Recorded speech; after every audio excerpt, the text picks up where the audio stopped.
plass midt på bordet, eller skal Hei, du er litt utro, du. Her er det plass. Du er litt utro. Her er det stor plass, mamma. Ja, vi tar det litt også.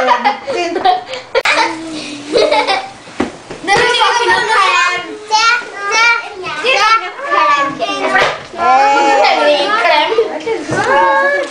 Jo, for jeg har fått den. Nå! Jeg tok den. Nå kommer vi i kaka. Hei, Zari. Her er det. Zari. Der er en sånn der blomst og mange kort. Vær så god.